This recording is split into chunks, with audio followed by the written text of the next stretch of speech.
So we continue from here.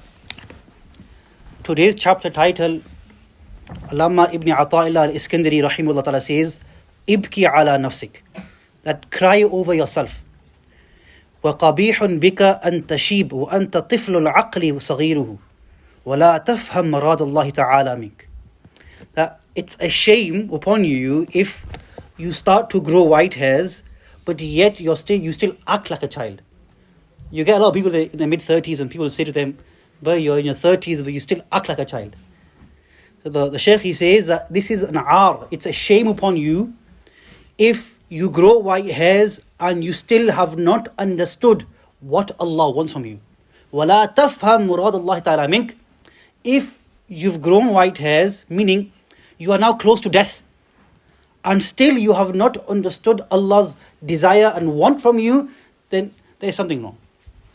And then he says, فَإِن كُنْتَ عَاقِلًا فَابْكِ عَلَى نَفْسِكَ قَبْلَ أَن يُبْقَى عَلَيْكَ.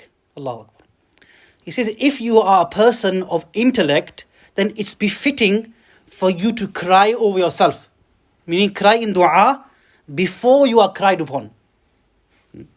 فَإِنَّ الزَّوْجَ وَالْوَلَدْ وَالصَّدِيقِ وَالْخَادِمِ لَا يَبْكُونَ عَلَيْكَ إِذَا مُتْ بَلْ يَبْكُونَ عَلَى مَا فَاتَهُمْ مِنْكَ. Allahu Akbar.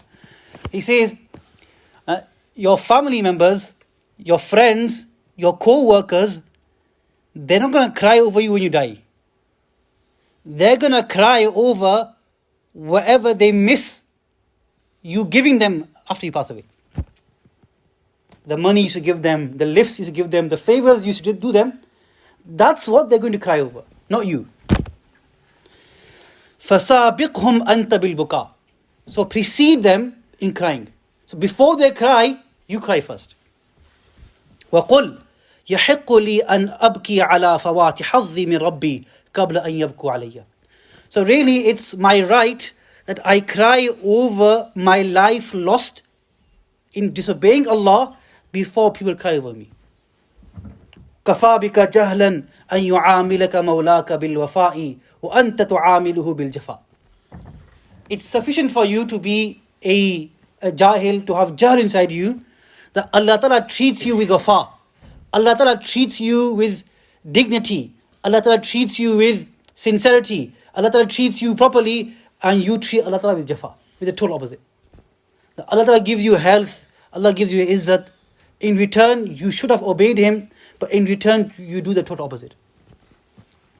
And that's why, when people say, Mawlana, what is shukr? Shukr, my friends, is not only to say Alhamdulillah. Shukr is to use the blessings that Allah Ta'ala has given us, to use them in Allah's obedience.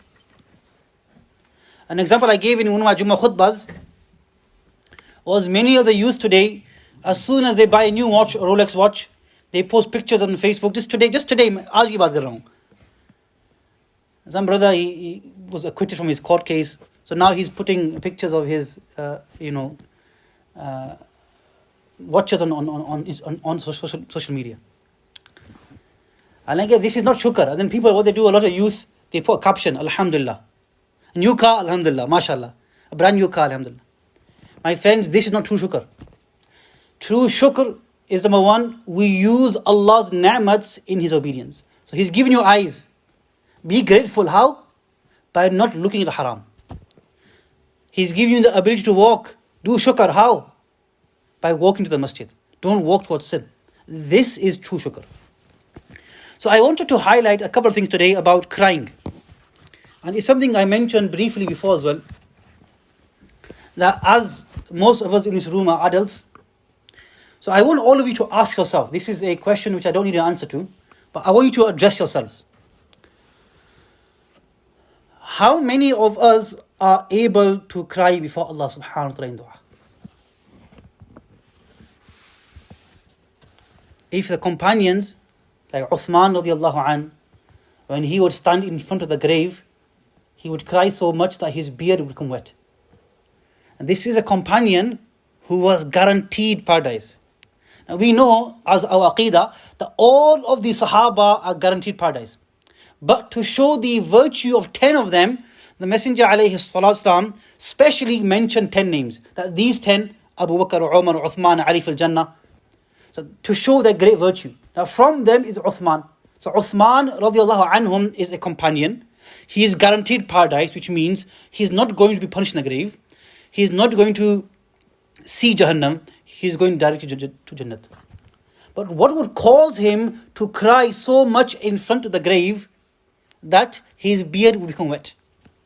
So scholars of hadith mention, number one, that even though Uthman radiallahu anhu was guaranteed paradise, but when he would stand in front of the grave, he would think of the severe punishment of the grave, which would cause him to forget that he was guaranteed paradise. And some ulama mention that he was not crying over himself. So who was Uthman radiallahu anhu crying for? Allahu Akbar. He was guaranteed paradise, so he was not crying for himself. He was crying for me and you. That, oh Allah, I am saved. But what is going to happen to the ummah in the grave? So friends, if those people who are guaranteed Jannat, if they could cry in dua and cry before Allah, what has happened to our hearts that we can't cry for Allah subhanahu wa ta'ala? Pir Zulfiqar Sahib Naqshbandi Dama Bargatum in his khutbat, he mentions a very amazing point. He says, in Arabic you have two words, a word which has two meanings. The word Ain in Arabic, it means eye, and it also means spring, a place where water gushes forth. So he says, what is the similarity between the eye of a human and a spring? He says, a spring only has value when there's water inside. And an eye only has value when it's able to shed tears. When the spring loses its water, it becomes dry. That spring loses value, and that Muslim who is unable to cry before Allah, his eyes have lost its value. Because even though our eyes have a physical wujud, which is to see, but the spiritual reason is to cry for Allah. Just like the heart, it pumps blood. But the spiritual cause behind the heart is to have the love for Allah subhanahu wa ta'ala. And then he says that the water of the spring, it extinguishes the fire of dunya. But the water of the eyes, it extinguishes the fire of Jahannam. Allahu Akbar. So friends, ask ourselves that how many of us are able to cry for Allah in the dead of the night? In the month of Ramadan, when our hearts are already soft, we're coming for 5 times prayer, we're listening to talks of deen, we're hearing the Quran in Taraweeh. So why are we not able to cry this month? Rather, we should be able to cry the entire year. Because the adhab of Allah is still there the entire year.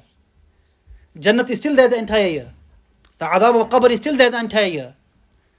And that's why there's a hadith that, Allahu Akbar, the Messenger alayhi salatu wasalam, he saw the companions laughing and joking. So he said to them, if you knew what I knew, labakaytum kathiran, that you would cry a lot and you would laugh less. And the hadith mentions that the Sahaba could be heard crying after this. In one hadith, the virtue of crying, that the hadith mentions that person will not enter Jahannam who cries before Allah, just as it is impossible for milk to be returned back into the cow's udder. Just as impossible it is to return milk into the cow, it is impossible for a person who cries before Allah to enter Jahannam. And that's why some of our Salaf, when they would cry, what they would do, they would rub their tears onto their hands and rub their bodies. That Allah, wherever tears of my body will go, it will be safe from the fire of Jahannam. So if we can't cry, we learn from the qawl of Umar radiallahu anh that we pretend to cry. As Mawlana Hakim Sahib will say, rahmatullah alayh, मैं सूरत लेके आया हूँ, हकीकत उसको तू कर दे. That Allah, I have brought the form, I'm pretending, you make it into a reality. There's so much virtue, my friends, for crying for Allah subhanahu wa ta'ala. If at first we find it difficult, then pretend to cry. Force yourself to cry. And ask Allah to make your heart soft so that you're able to cry. Increase in your istighfar. Istighfar will cleanse the heart. But friends, really, if we can't cry even in this month, then we are from those who are mahroom and deprived. So if we haven't cried till today, then this is the ashra of maghfirat, and then the ashra of itq min al-nar, being safe from Jahannam.